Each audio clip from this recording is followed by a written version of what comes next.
India Legal presents Courts Roundup.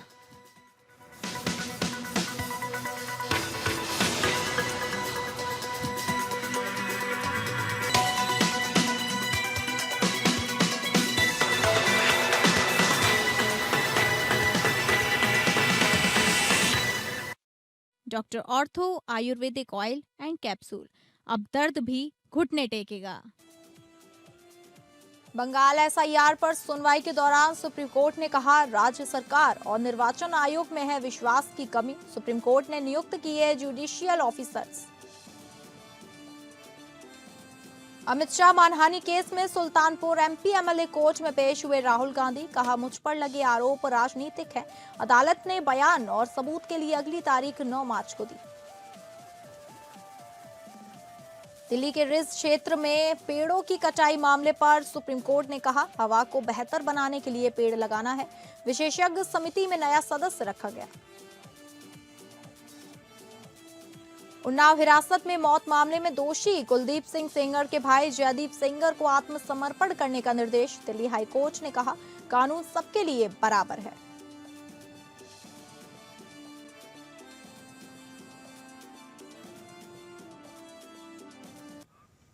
नमस्कार, आप सभी का स्वागत है कोर्ट्स राउंड अप में और मैं हूं आपके साथ अंकिता सिंह।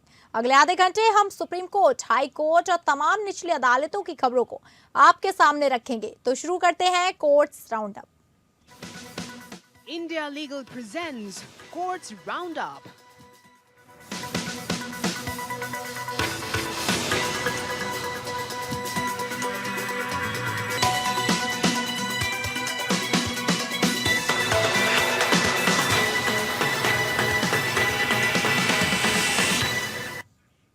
पश्चिम बंगाल में एसआईआर की प्रक्रिया में राज्य सरकार और निर्वाचन आयोग के बीच विश्वास की कमी के कारण सर्वोच्च न्यायालय ने असाधारण आदेश जारी किया। न्यायालय ने कोलकाता उच्च न्यायालय के प्रधान न्यायाधीश से अनुरोध किया कि वे सेवा में रह रहे न्यायिक अधिकारियों तथा कुछ पूर्व न्यायिक अधिकारियों को नामांकन दावों और आपत्तियों के निपटारे के लिए नियुक्त करें।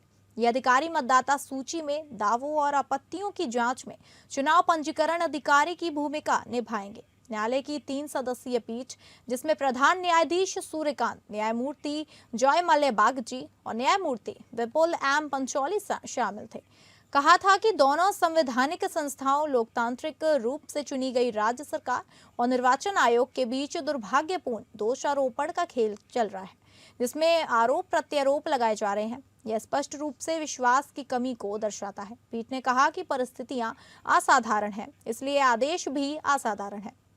अधिकांश व्यक्तियों ने अपने दस्तावेज जमा कर दिए हैं, लेकिन इनकी जांच निष्पक्ष रूप से होनी चाहिए। दोनों पक्षों की सहमति से न्यायालय ने कोलकाता उच्च न्यायालय के मुख्य न्यायाधीश से अनुरोध किया कि वे प्रत्येक जिले में ऐसे न्यायिक अधिकारियों को उपलब्ध कराएं जो दावों को दोबारा देखें या फिर निपटाएं। प्रत्येक न्यायिक अधिकारी को निर्वाचन आयोग के माइक्रो ऑब्जर्वर और राज्य सरकार के पहले से तैनात अधिकारी सहायता प्रदान करें। न्यायालय ने कहा कि यह कदम इसलिए उठाया गया क्योंकि राज्य सरकार ने पर्याप्त ग्रुप बी अधिकारी उपलब्ध नहीं कराए, जबकि ईसीआई ने माइक्रो ऑब्जर्वर और स्पेशल रोल ऑब्जर्वर पर निर्भर रहने की बात कही। राज्य की ओर से वरिष्ठ अधिवक्ता कपिल सिब्बल और मेनका गुरुस्वामी ने कहा कि एसडीएम ग्रुप ए अधिकारी हैं और माइक्रो ऑब्जर्वर को आदेश पारित करने की अनुमति नहीं देती। वहीं ईसीआई की ओर से वरिष्ठ अधिवक्ता दमाशेदद्री नायडू ने कहा कि अन्य राज्यों में ऐसी कठिनाइयां नहीं आई, केवल पश्चिम बंगाल में है। पीठ ने राज्य की स्थिति पर निराशा जताई और कहा कि सहयोग की अपेक्षा थी। मामला सुनवाई के दौरान दोनों पक्षों ने एक दूसरे पर आरोप लगाए। राज्य ने कहा कि ईसीआई ने नए स्पेशल रोल ऑब्जर्वर पेश किए जो ईआरओ द्वारा मंजूर फाइलों को खारिज कर रहे हैं, जबकि ईसीआई ने इनकार किया। न्यायालय ने कहा कि या तो राज्य न्यायपालिका को शामिल किया जाए या बाहर से अधिकारी लाए जाएं, अन्यथा एसआईआर पूरा नहीं होगा। दोनों पक्षों ने न्यायिक अधिकारियों की नियुक्ति स्वीकार की।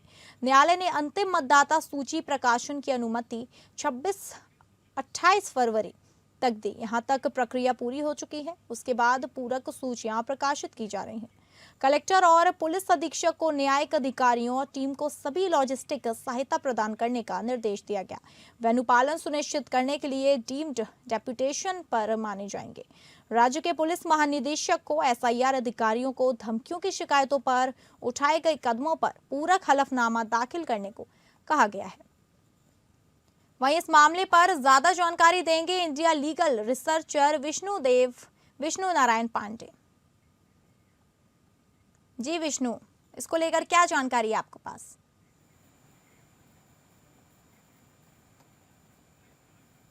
आप अपने आप को अनम्यूट करिए, आपकी आवाज नहीं आ रही है। आज जो भी केस सुप्रीम कोर्ट के लगा हुआ था, जो कि ममता बनर्जी के नाम से बहुत ही फेमस हुआ है रिसेंटली में, अगर उस केस की बैकग्राउंड की हम मेनली बात करते हैं तो वो अराइज होता है एसआईआर की वजह से। एसआईआर मतलब ये हम समझ सकते हैं कि एसआईआर में कि जो scrutiny of the voters claims है होता है, ऑब्जेक्शन, करेक्शन, डिलीशन की बात करता है। और जो आज मेनली कोर्ट की डायरेक्शन और ऑर्डर की बात करते हैं, तो कोर्ट के ऑर्डर के रिगार्डिंग कि जो आपकी वोटर लिस्ट है वो 28 फरवरी को आपको देनी पड़ेगी। और कोर्ट ने ये भी डायरेक्शन दिया है कि आपको ऐसे जुडिशियल ऑफिसर अपॉइंट करने पड़ेंगे जो as a rank of group B, और जुडिशियल ऑफिसर की रैंक जो दोबारा से स्क्रूटनी करेंगे और देखेंगे कि जो भी एसआईआर की प्रोसेस है वो सही से हो रही है या नहीं। और इसी में 28 फरवरी को वोटर्स की लिस्ट दोबारा से रिशेड्यूल की गई है। जी ठीक है, बहुत बहुत धन्यवाद आपका जानकारी देने के लिए। Thank you ma'am. Supreme court ने दिल्ली के रिज क्षेत्र में पेड़ों की कटाई मामले पर सुनवाई करते हुए मौखिक टिप्पणी में कहा कि दिल्ली और आसपास के इलाकों की खराब हवा को बेहतर बनाने का सबसे अच्छा और प्रभावी तरीका ज्यादा पेड़ लगाना और हरे भरे इलाके बढ़ाना है। यह तरीका बहुत व्यवहारिक, लंबे समय तक चलने वाला और असरदार है। अदालत दिल्ली के रिज क्षेत्र में पेड़ काटने की भरपाई के लिए चल रहे वनीकरण कार्यक्रम की निगरानी पर सुनवाई कर रही थी। प्रधान न्यायाधीश सूर्यकांत की अगुवाई वाली पीठ के सामने एमिकस क्यूरी वरिष्ठ अधिवक्ता गुरुकृष्ण कुमार ने एक विशेषज्ञ समिति के सदस्य बदलने का मुद्दा उठाया। समिति के एक सदस्य ईश्वर सिंह को हाल ही में राष्ट्रीय हरित अधिकरण या एनजीटी का सदस्य बना दिया गया था, इसलिए उनकी जगह नए सदस्य की जरूरत थी। अधिवक्ता ने 2 नाम सुझाए, जिनमें से अदालत ने रिटायर्ड भारतीय वन सेवा अधिकारी एमडी सिन्हा को चुना। अब वे इस समिति में शामिल होंगे। सुनवाई के दौरान एमिकस क्यूरी ने बताया कि पहले की एक पीठ जस्टिस एएस ओकवाली ने दिल्ली में हरित क्षेत्र बढ़ाने के लिए कुछ आदेश दिए थे। उन्होंने अनुरोध किया कि मौजूदा समिति उस कार्यक्रम की भी निगरानी करे। मुख्य न्यायाधीश ने इस बात से सहमति जताई। उन्होंने कहा कि यह मुद्दा दिल्ली की वायु गुणवत्ता से सीधा जुड़ा है। दोनों विषयों में गहरा संबंध है और एक से दूसरे पर असर पड़ता है। चीफ जस्टिस ने आगे कहा, जब हम हवा को साफ करने की कोशिश कर रहे हैं तब हरित क्षेत्र को बढ़ावा सबसे व्यवहारिक, प्रभावी और दीर्घकालिक समाधानों में से एक है। यह टिप्पणी दिल्ली की लगातार खराब होती हवा के बीच आई है, जहां प्रदूषण लोगों की सेहत के लिए बड़ा खतरा बन गया है। अदालत ने इस मामले को आगे की सुनवाई के लिए सूचीबद्ध करने पर सहमति दी। इससे वनीकरण और हरे क्षेत्र बढ़ाने के सभी प्रयासों की ठीक से निगरानी हो सकेगी। समिति अब इन योजनाओं पर नजर रखेगी और रिपोर्ट भी देगी। यह फैसला दिल्ली एनसीआर में प्रदूषण कम करने के लिए महत्वपूर्ण है। पेड़ लगाना न सिर्फ हवा साफ करता है बल्कि पर्यावरण को संतुलित भी रखता है। अदालत ने स्पष्ट किया कि छोटे मोटे उपायों से काम नहीं चलेगा, बल्कि बड़े और लंबे समय के कदम उठाने होंगे।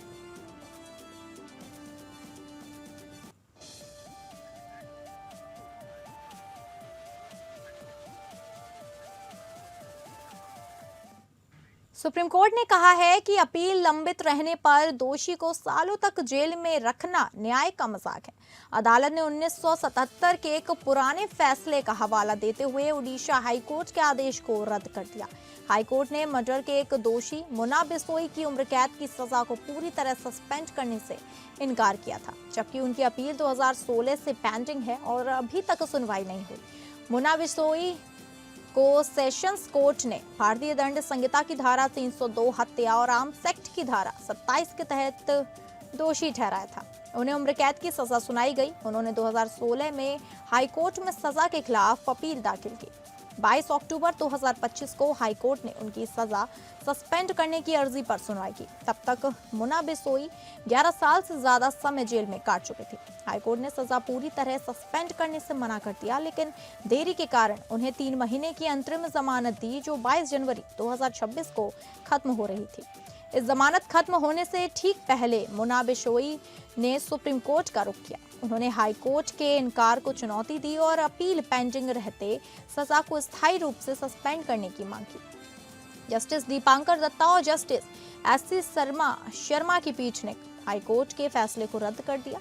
पीठ ने कहा कि भले ही अपराध जघन्य हो, लेकिन अपील में भारी देरी होने पर दोषी को सजा सस्पेंड करने का अधिकार नहीं छीना जा सकता, खासकर जब देरी दोषी की वजह से नहीं हुई हो और कोई ठोस आधार ना हो। अदालत ने 1977 के कश्मीर सिंह बनाम पंजाब राज्य मामले का जिक्र किया। उस फैसले में सुप्रीम कोर्ट ने कहा था कि अपील सालों तक पेंडिंग रहने पर दोषियों को जमानत न देना गलत है। कोर्ट ने तब कहा था, यह सच में न्याय का मजाक होगा कि किसी व्यक्ति को ऐसे जुर्म के लिए 5 या 6 साल तक जेल में रखा जाए, जो आखिर में उसके द्वारा किया हुआ पाया नहीं जाता। क्या कोर्ट कभी उसकी उस जेल के लिए उसे मुआवजा दे सकता है जो गलत पाई जाती है? कोर्ट ने आगे कहा कि अपील जल्दी निपटाने में असमर्थ होने पर आमतौर पर दोषी को जमानत दी जानी चाहिए, जब तक कोई मजबूत वजह न हो। वर्तमान मामले में पीठ ने कहा कि रिकॉर्ड में कुछ भी नहीं है जो देरी को मुन्ना बिशोई की वजह से साबित हो। सुप्रीम कोर्ट ने ओडिशा हाई कोर्ट को निर्देश दिया कि इस आदेश की कॉपी मिलने से 6 महीने के अंदर अपील कर फैसला कर दें। यह फैसला दोषियों के अधिकारों और न्यायिक देरी के बीच संतुलन बनाए रखने के लिए महत्वपूर्ण है। यह सुनिश्चित करता है कि अपील की लंबी प्रक्रिया निर्दोषों को अनावश्यक रूप से सजा न दे।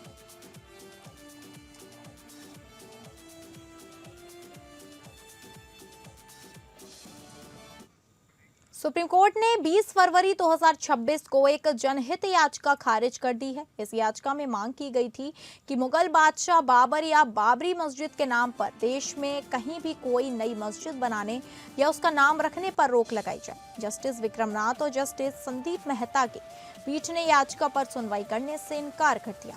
याचिकाकर्ता के वकील ने तर्क दिया कि बाबर एक आक्रमणकारी थे।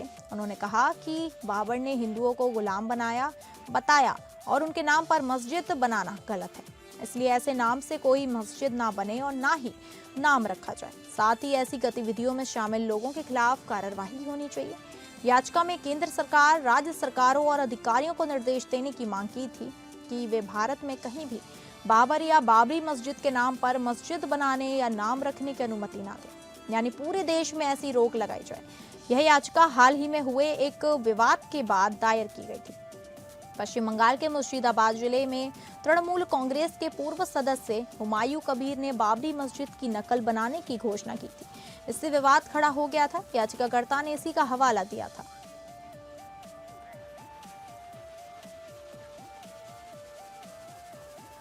झारखंड हाईकोर्ट ने रांची में हुए एक सड़क हादसे के मामले में जांच पर रोक लगा दी है। यह हादसा एक वकील और एक सॉफ्टवेयर इंजीनियर के बीच हुआ था। वकील मनोज टंडन ने आरोप लगाया था कि उन्हें पुलिस द्वारा परेशान किया जा रहा है और उन्हें बिना नोटिस के गिरफ्तार किया जा सकता है। टंडन ने दावा किया कि हादसे के बाद उनके खिलाफ दर्ज मामले में जांच निष्पक्ष नहीं है और पुलिस मीडिया ट्रायल को बढ़ावा दे रही है। उन्होंने मांग की कि इस मामले की जांच सीबीआई जैसे स्वतंत्र एजेंसी से कराई जाए।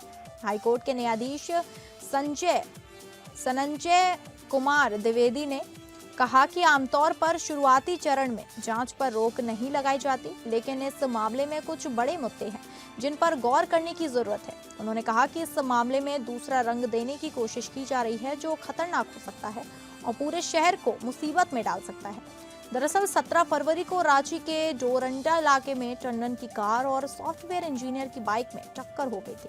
इसके बाद दोनों के बीच बहस हुई और मामला पुलिस तक पहुंच गया। टंडन ने आरोप लगाया कि उनकी कार को जब्त कर लिया गया है, लेकिन कोई औपचारिक प्रक्रिया नहीं अपनाई गई। टंडन के वकील ने तर्क दिया कि रांची में एक गिरोह है जो कार मालिकों से पैसे वसूलने के लिए जानबूझकर टक्कर मारता है। उन्होंने ये भी दावा किया कि सॉफ्टवेयर इंजीनियर ने इंस्टाग्राम पर प्रतिबंधित PFI के नारे लगाए थे, जिसके जांच NIA से होनी चाहिए। हाईकोर्ट ने पुलिस को निर्देश दिया कि जब तक मामले में जवाब नहीं आता तब तक टंडन के खिलाफ कोई कठोर कदम ना उठाया जाए। पुलिस को यह भी सुनिश्चित करने को कहा गया कि टंडन को कोई नुकसान ना हो। इस मामले की अगली सुनवाई 24 मार्च 2026 को होगी।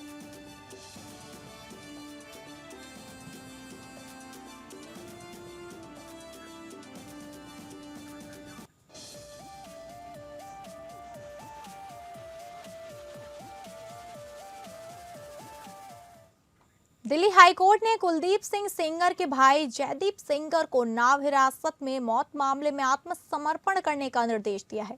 कोर्ट ने कहा कि जब तक जयदीप सेंगर आत्मसमर्पण नहीं करते तब तक उनकी सजा निलंबन की याचिका पर सुनवाई नहीं होगी। जयदीप सेंगर के वकील ने बताया कि उन्हें कैंसर है और उनका इलाज चल रहा है। उन्होंने कहा कि सेंगर कानपुर में है और शनिवार तक आत्मसमर्पण कर देंगे। हाईकोर्ट के न्यायाधीश नवीन चावला और रविंदर दुटेजा की बेंच ने कहा कि कानून सबके लिए बराबर है और सेंगर को आत्मसमर्पण करना होगा। कोर्ट ने कहा कि सजा निलंबन का आदेश स्वतः विस्तार नहीं हो जाता, इसके लिए आवेदन करना पड़ता है। आपको बता दें कि उन्नाव बलात्कार पीड़िता के पिता को कुलदीप सेंगर के निर्देश पर गिरफ्तार किया गया था और 9 अप्रैल 2018 को हिरासत में उनकी मौत हो गई थी। मार्च 2020 में दिल्ली की एक अदालत ने सेंगर भाइयों और अन्य को इस मामले में दोषी ठहराया था। वहीं जुलाई 2024 में हाईकोर्ट ने जयदीप सेंगर को चिकित्सा आधार पर सजा निलंबन का अंतरिम आदेश दिया था, जिसे अप्रैल 2025 में बढ़ाया गया था, लेकिन उसके बाद यह आदेश बढ़ाया नहीं गया है। हाईकोर्ट ने कहा कि अगर जयदीप सेंगर शनिवार तक आत्मसमर्पण नहीं करते तो सीबीआई उचित कार्रवाई कर सकती है। इस मामले की अगली सुनवाई 24 फरवरी को होगी।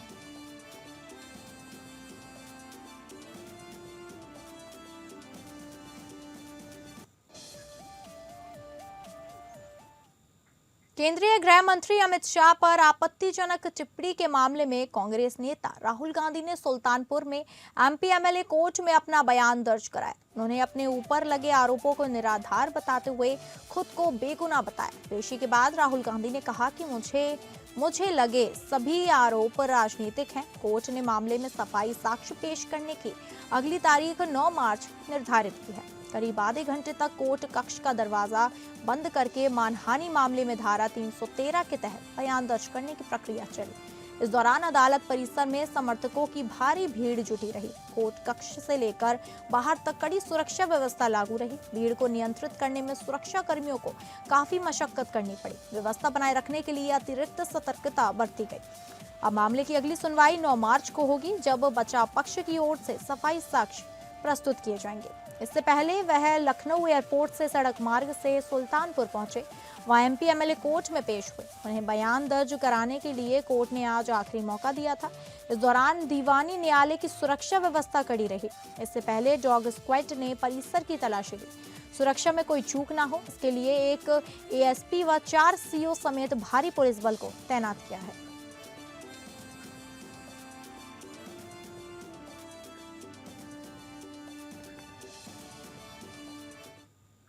अब आइए इंडिया लीगल वेब रिपोर्टर से समझे कि अनुबंध के उल्लंघन पर क्या कानूनी प्रावधान है।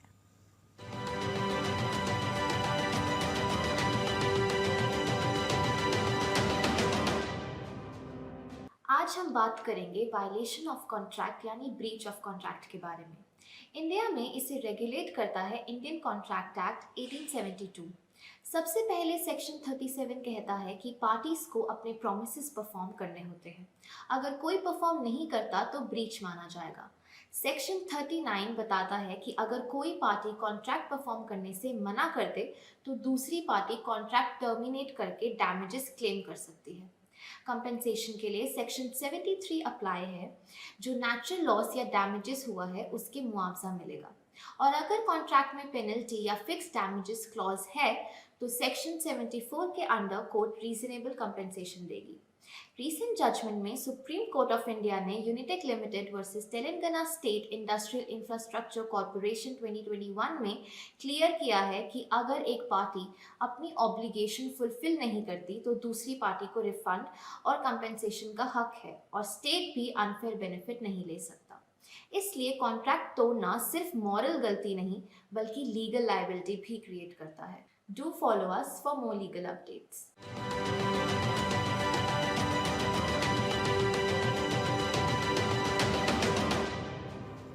तो फिलहाल कोर्ट्स राउंडअप में बस इतना ही। नमस्कार। India Legal presents Courts Roundup.